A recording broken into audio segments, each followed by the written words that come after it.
Coat गऊ जय दान दे कोट जग जो नारे, और कोट कूप तीर्थ खने मिटे नहीं जम मारे। कोटिक तीर्थ व्रत करो और कोट गज कर दाने, गज माने हाथी, और कोटि अश्व विपरों दिए मिटे न खेचा ताने। यानी जो साधनाएं जो क्रियाएं आप जी कर रहे हो, इससे जन्म और मृत्यु का ये दीर्घ रोग नहीं समाप्त हो सकता। जैसे गौ दान देते हैं किसी ब्राह्मण गुरु को, तो उससे क्या लाभ होगा? मोक्ष नहीं, दान का फल अलग से मिलता है। जब तक आप जी को यथार्थ नाम, सतनाम, सच्चा नाम और सार नाम नहीं मिलेगा, आपका ये जन्म मृत्यु का रोग नहीं समाप्त होगा। जैसे पांचों यज्ञ भी करते हैं, लेकिन इकट्ठी नहीं करते, वो उनको ज्ञान नहीं है। एक यज्ञ है धर्म की, दूसरी यज्ञ है ध्यान, तीसरी यज्ञ हवन की, चौथी यज्ञ प्रणाम, और पांचवी यज्ञ है ज्ञान की। इनमें से कोई तो धर्म यज्ञ करता है, जैसे किसी का लड़का हो गया गणेश जन्म में और गांव जमा दिया, हो गया धर्म भंडारा। कोई केवल हवन यज्ञ ही करता है, स्वाहा स्वाहा, बस हो गया, होगी भक्ति। और कोई मेडिटेशन लगाता है सुबह शाम, परमात्मा कहते हैं झूठा ज्ञान। और ध्यान कहाँ लाओ? थारा ज्ञान न नकली है, फिर ध्यान क्या पर लगा रहे हो तुम? ये वाद विदा चतुराई, ये तो दुनिया को मूर्ख बना रहे हो तुम। और यदि ध्यान अभ्यास करते हैं हठ योग से, तो वो तप बन जाता है। तप से राज्य प्राप्त होता है। राज्य प्राप्त करके ये प्राणी निरे पाप इकट्ठे करता है। अगले जन्म में वो फिर 84 लाख योनियों में और नरक में दुख उठाता है। कहते हैं शास्त्रों में लिखा कि तपेश्वरी सो राजेश्वरी। तपेश्वर यानी जो घना तप करता है वो ज़्यादा समय तक राज्य करता है, और तपेश्वरी सो राजेश्वरी, राजेश्वरी सो नरकेश्वरी। और जितना घना राज करेगा वो घने दिनों तक, ज़्यादा दिनों तक नरक में ठोका जाएगा, उतना ही ज़्यादा उसका नरक तैयार होगा। किन राजाओं का जो भगवान से डरने वाले नहीं, यथार्थ भक्ति नहीं करते। यदि भगवान से डरने वाला राजा हो और सत साधना करे, और फिर वो अपने राजकाज में किसी को सतावा नहीं, दंड नाजायज दे नहीं, तो उस राजा पे भार नहीं बनता, क्योंकि वो भगवान से डरने वाला होता है, वो अन्याय अत्याचार नहीं कर सकता। तो क्या बताते हैं? तपेश्वरी सो राजेश्वरी। तपेश्वर माने जो घना तप करने वाला, सबसे मुखिया, उतना ही ज़्यादा शासन करेगा, उतना ही ज़्यादा उसको राज्य होगा। और जितना राजेश्वरी, जो घना राज करेगा, उतना ही नरकेश्वरी, वो नरक में जाएगा। प्रियव्रत नाम का एक व्यक्ति था, उसने बहुत वर्षों तक तप किया, हजारों वर्षों तक। सदग्रंथों में लिखा उसने 11 अरब वर्ष तक तप किया, और फिर 11 अरब वर्ष तक ही उसको राज्य मिला। आप इस चक्कर में ना पड़ियो कि भाई 11 अरब वर्ष तक कैसे जीव आदमी। ये परमात्मा का जो अध्यात्म ज्ञान है, ये जीव की पहुंच से बाहर है। आप ये सोच ले कि उसने काफ़ी वर्षों तक राज किया, तप किया, फिर तप से उतने वर्षों तक राज किया, तो फिर उसको यम के दूत आए लेने के लिए, पार्षद आए लेने के लिए कहा कि प्रियव्रत चलो तेरा समय पूरा हो गया। अब वो राजा कहता है कि पार्षदों मुझे कुछ समय और जीने दो, कुछ समय और रहने दो, मुझे कुछ श्वास और ले लेने दो। देवदूतों ने कहा कि खबरदार, जब और एक भी सांस लिया तो तेरे लिए अलाउड नहीं रहा। उसी समय शरीर से खींच लिया, बाहर निकाल लिया और लेकर चल पड़े। धर्मराज के दरबार में जाकर धर्मराज ने पूछा कि भाई कुछ कमा के लाया कि खाली आया। वहां जाके प्रिय व्रत को पता लग गया था कि मनुष्य जीवन जिस उद्देश्य से मिला था वो काम बनया को नहीं। कहने लगा जी खाली आया और कहा मुझे कुछ समय और दे दो, मैं भक्ति करूंगा, बकवाद नहीं करूंगा। अब धर्मराज ने कहा भाई मैं तो सत का राज करूं हूं, जिसा जिसने किया उसा फल देता हूं, मैं ना घटा सकूं ना बढ़ा सकूं, ना तो फिर दोबारा मनुष्य जीवन नहीं दे सकता। तने 11 अरब वर्ष तक तप कराया था, इतना इतना राज कर लिया। और ये जो भक्ति करनी थी इसमें कोई सांस भगवान के नाम पर तने लाया को नहीं। अब नरक में जा बेटा, ठोक दिया ठाके, वहां कोई ना सुनता। एक तपस्वी था, उसने एक शिला पर बैठकर, पत्थर पर बैठकर काफी वर्षों तक तप किया। तप करके जब वो वापस दरबार में आया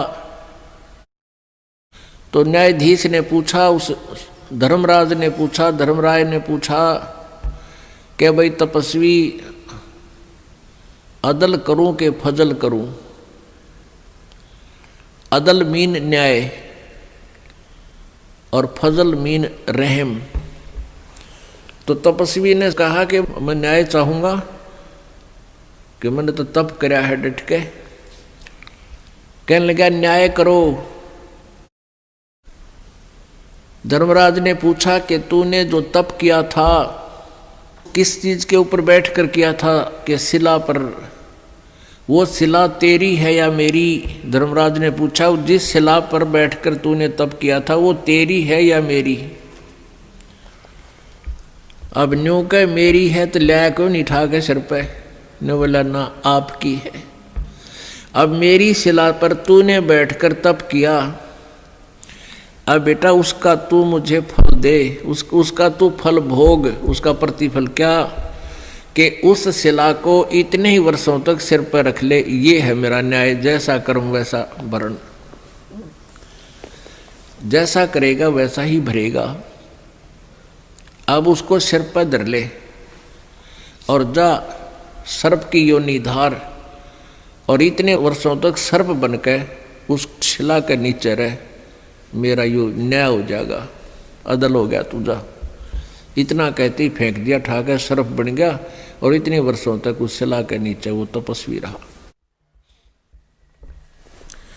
उसके बाद उसको तप का फल भी, राज्य भी दिया जाएगा और फिर वो नरक में ठोका जाएगा।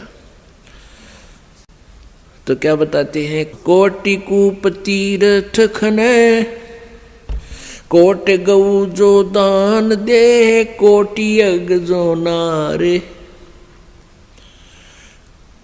और कोट कूप तीर्थ खने, या मिटे नहीं जम मारे। गगन मंडल में रहत है अविनाशी आप अलेख, जुगन जुगन सत्संग है वो दर दर खेल बेख। वो परमात्मा नाना प्रकार के रूप बनाकर पृथ्वी पर आते रहते हैं, वैसे वो सतलोक में ऊपर गगन मंडल में रहता है वो भगवान।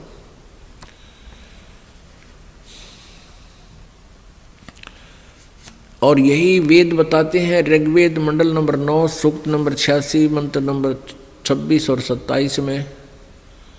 ऋग्वेद के ही मंडल नंबर 9 सूक्त नंबर 1, 2, 3 और मंडल नंबर 20 मंत्र 1, मंडल नंबर 9 सूक्त नंबर 96 के 16 से 20 में यह स्पष्ट किया हुआ है कि वो पूर्ण परमात्मा कबीर देव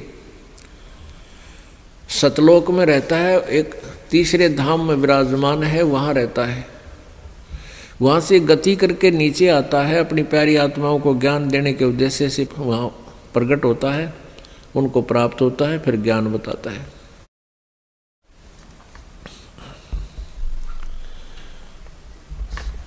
और यही परमात्मा, यही गरीबदास जी ने आंखों देखा कबीर परमेश्वर का ज्ञान वर्णन किया है।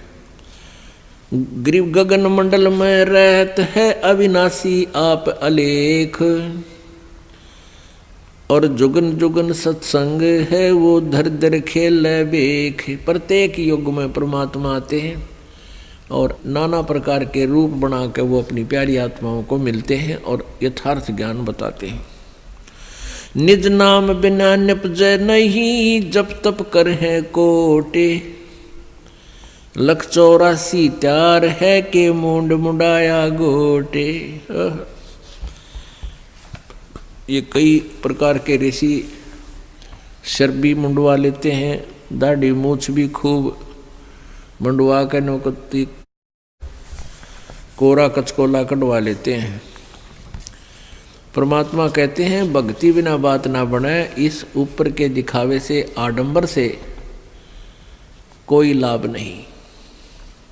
निज नाम बिना निपजय नहीं, निपजना माने कोई भी फल प्राप्ति नहीं होगी।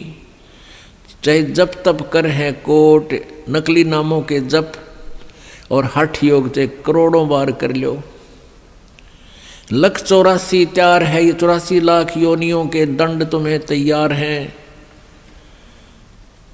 और के मुंड मुंडा लिया गोट।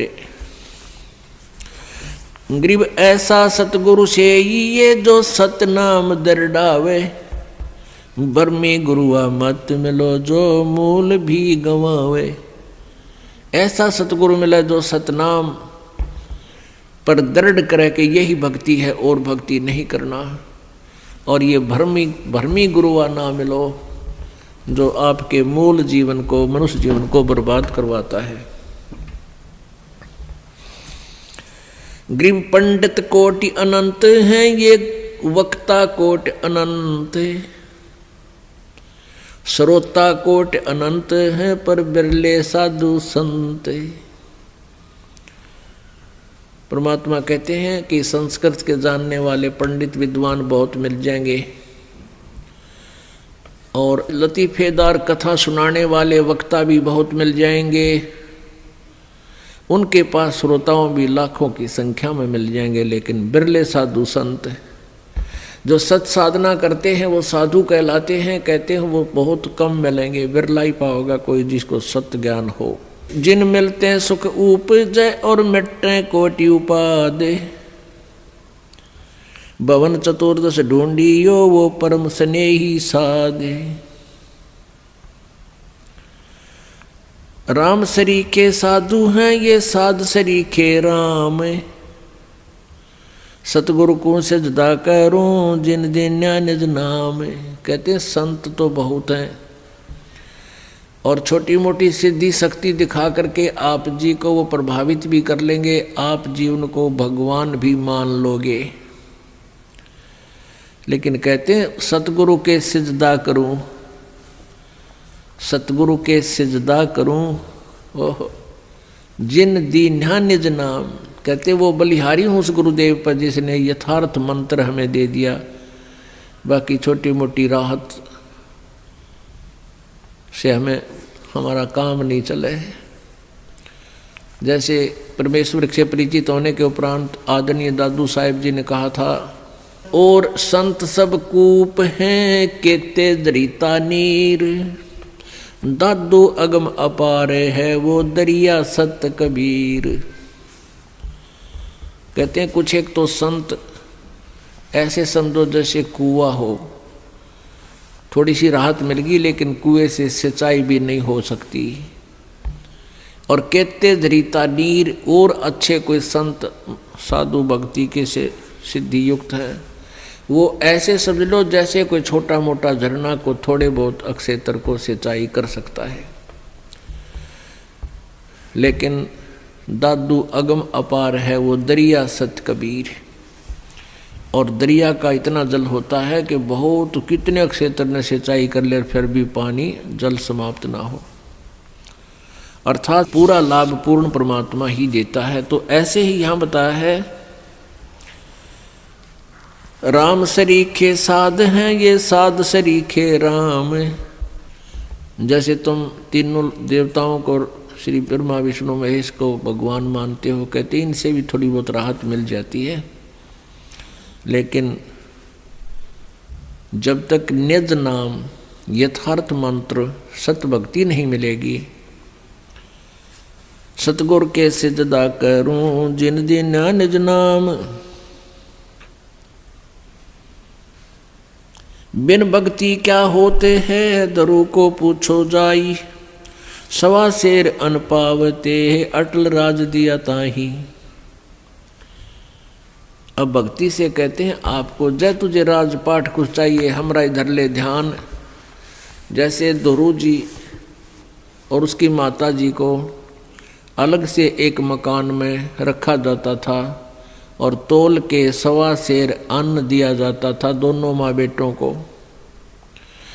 फिर दुरू ने अपनी माँ से प्रश्न किया कि माँ, ये मेरे पिताजी को राज किसने दिया है? क्योंकि उसकी मौसी जी ने, दुरू की मौसी ने दुरू जी को उसके पिताजी के गोडों से, जो उनमें बैठा था उनके गोद में, गोद से छीनकर बाहर फेंक दिया था, लात मार दी थी कि तू यहाँ नहीं बैठ सकता।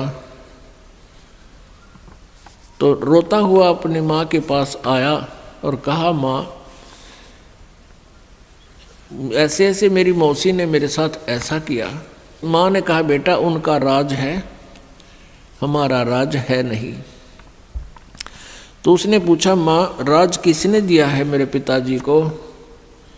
माँ ने कहा, बेटा भगवान ने की लीला है, वही देता है सबको। उसी दिन से घर त्याग कर चल पड़ा कि मैं राज मांगूंगा भगवान से। भक्ति की तो मालिक ने उसको राज दे दिया। कुछ दिनों के बाद उसका मौसी वाला भाई मार दिया किसी शत्रुओं ने और वो राज्य फिर ध्रुव को प्राप्त हुआ। तो परमात्मा कहते हैं, बिन भक्ति क्या होत है दरु को पूछो जाई, सवा शेर अन पावते अटल राज दिया ताही। भक्ति करने से अटल राज दे दिया, नहीं तो सवा शेर अन्न तोल कर मिला करता फिर ठाठ कर दिए। इस भक्ति के कारण कहते हैं मालिक ही सब कुछ दे सकता है, पूरी श्रद्धा के साथ साधना करो। लेकिन हमने अब ये ज्ञान हो गया कि हमने यो राज तो मांगना है को नहीं, आग लगा इसे राज के जिसने फिर नरक में जाना हो। परमात्मा कहते हैं, तीन लोक का राज जय जीव को कोई दे, लाख बधाई क्या करे जय नहीं सतनाम से ने। यदि जिसके पास सतनाम नहीं है, चाहे उसको तीन लोक का भी राज मिले, कहते के बधाई गावा ही तो नरक की तैयारी कर ली।